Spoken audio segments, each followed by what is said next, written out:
Gothic 1 comes out June 5th, and with it, people are going to be jumping into the game for the first time or again in a long time. And in this video today, I want to kind of create some expectations about how Gothic 1 will be played.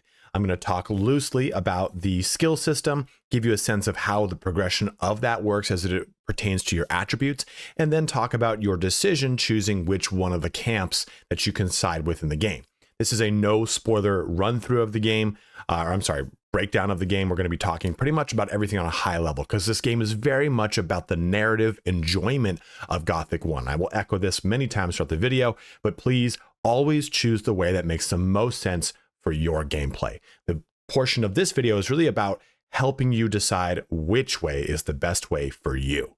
So let's get started. So to start us off, let's have a conversation about attributes and skills so you understand how these operate before we talk about camps.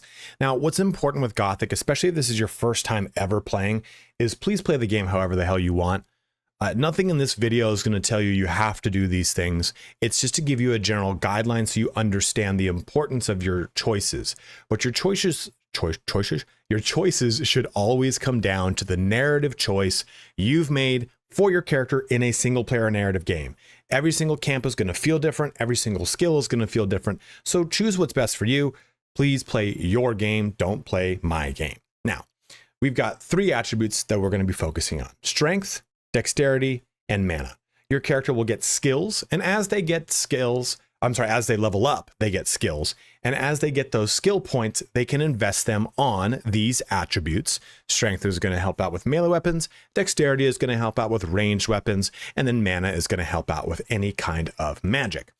Those skill points will then cost you to be trained from a specific teacher. You can see here in this chart, teacher CORSAIR is in the swamp camp, and he's going to be able to train you anytime from chapter 1 to chapter 6.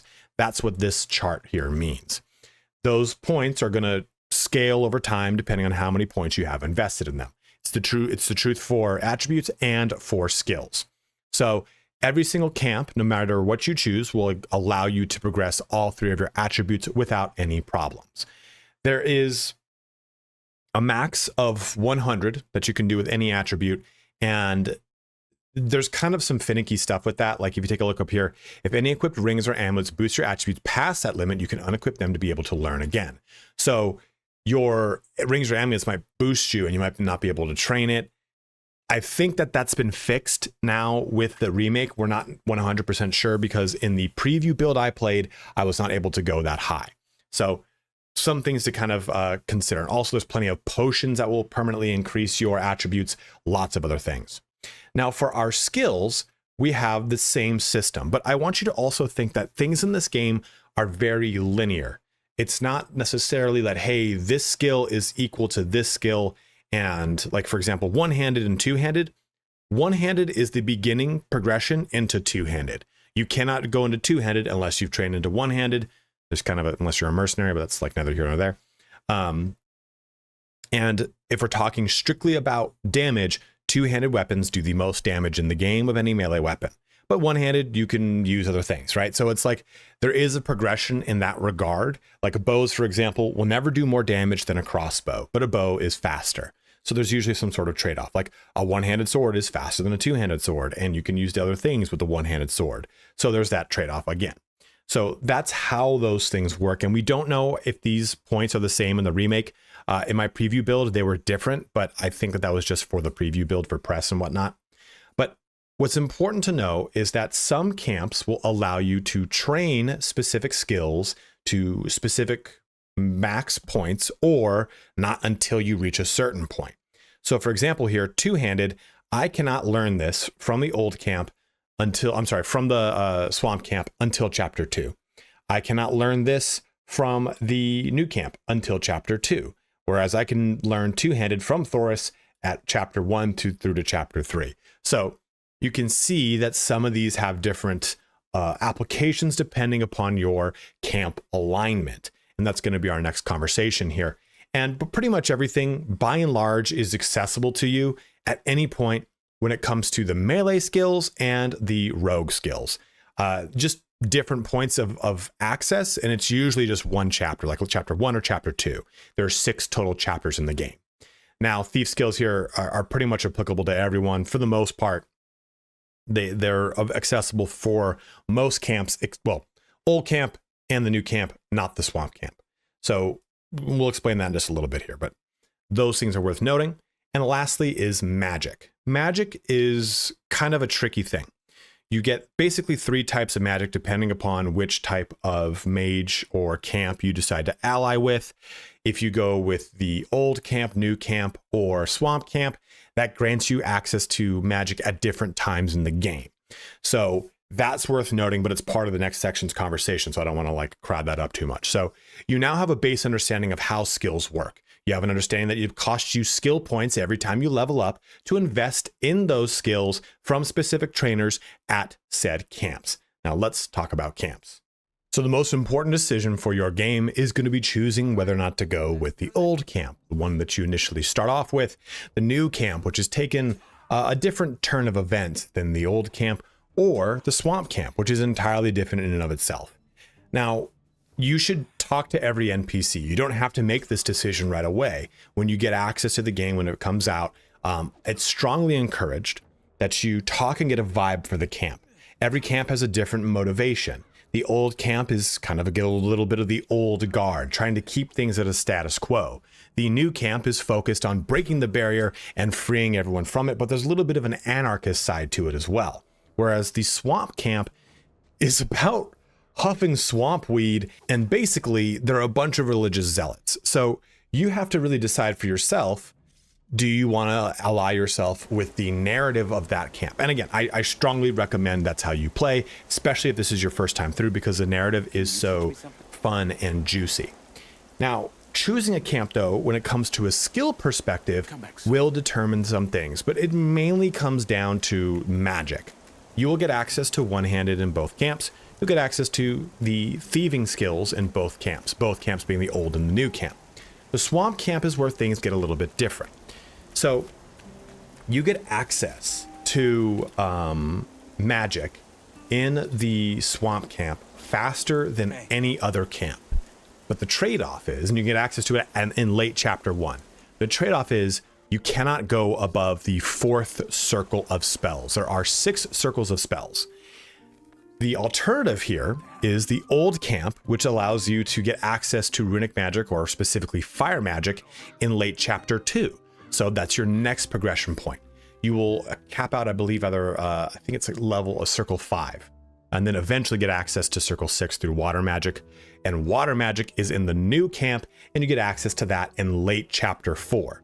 So if you want to be a pure mage, which is actually way harder the first time through, but it's definitely still doable, it's worth noting that your camp affiliation is going to determine how quickly you get access to magic. So if you wanted to play a pure mage character and you chose the swamp camp, then yeah, you're going to play with magic right away. But you'll never be as good as someone who went to the old camp or the new camp instead and tapped into that magic later in their playthrough, but got the better spells out of it. So it comes down to you. Which one do you really want to side with? Which one do you like the narrative of with? You know, what's the objective that really kind of falls into how you're playing your first playthrough of Gothic 1? The game is all about challenge and exploring different ways to tackle quests. It's not necessarily all straightforward. And that's going to bring me to my final point here on how to play the game.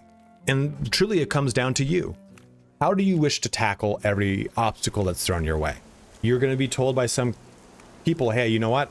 I need you to get this item from me. I'm going to give you the money to do it.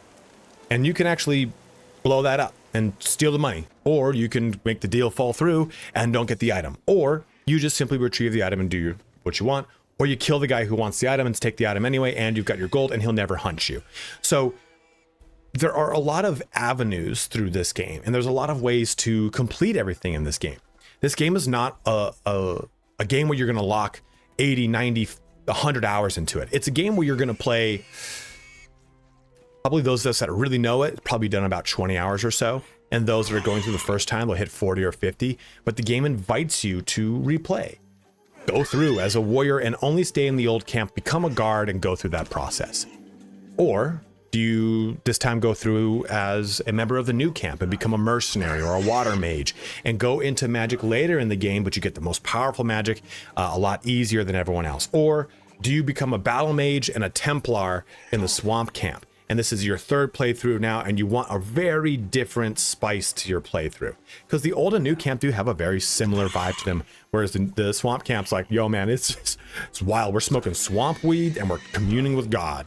So that's the important thing. And I think that people jumping into Gothic for the first time, it's going to feel very refreshing for them because the consequences to their actions are not like they can be in a lot of more modern RPGs where, hey, you know what? I ended up bricking my character. I can't kill anything because I invested in a bunch of crap. No, the game kind of puts you not necessarily on the rails, but it's so cut and dry. Hey, I'm using strength and I'm using melee weapons. Well, must mean that I must just simply need those two together. You maybe sprinkle in a little bit of dexterity if you want to use a bow and arrow here and there. And it's very easy to fall in line with how to build characters. The real challenge of this game is building the character. The very beginning is rough. And for those of you that are veterans, all of the cheese that we used to use to, hey, I'm going to get past the guards in the old camp right at the beginning. I'm going to go into this room, get this ring, go into this room over here and get this sword, and I'm good to go. Nope, doesn't work anymore. I tried and I got my ass handed to me. So that's one of the differences with the remake. You now have to play the game by its rules, or at least the rules that it dictates to you. But this is very exciting because it means you have to deal with that early struggle. You're going to play this game slow. This is not a game where you're going to jump in and you're going to hack at things right away and feel successful. This is a game where you are going to struggle. You're going to get killed a lot more than you're going to live, especially if you don't know the systems. And it's going to be very punishing. But the punishment goes away once you've learned to navigate doing quests, not leaving the town, doing small little quick fetch quests that are just over here and there, navigating and running away from monsters until you get the skill points to invest in creating the character you want to create. It doesn't take a lot. I think it takes like, I think my character was level 3 by the time I was like, all right, cool, I'm good. That's only 20 or some odd skill points. I put some into strength and I got my sword leveled up once. That's all it took. And it just puts you at a point like, okay, now I'm playing a game in a way that I can swing my weapon cogently, and I can actually hit targets, I can parry, I can dodge better, because now my character has some basic skills. Remember, you don't have any skills in the beginning. You're just a nameless character with nothing to go forward, nothing going for them. So you build that character up, and as you do, you progress quickly through, I don't want to say the game's difficulty, but you progress quickly through learning the game's systems to tap into that difficulty. Yes, the game is still a challenge, and it's different than like a Dark Souls where, hey, you know what? A rat when you're at max level can kill you just as easily as it could at level 1. It's not quite like that.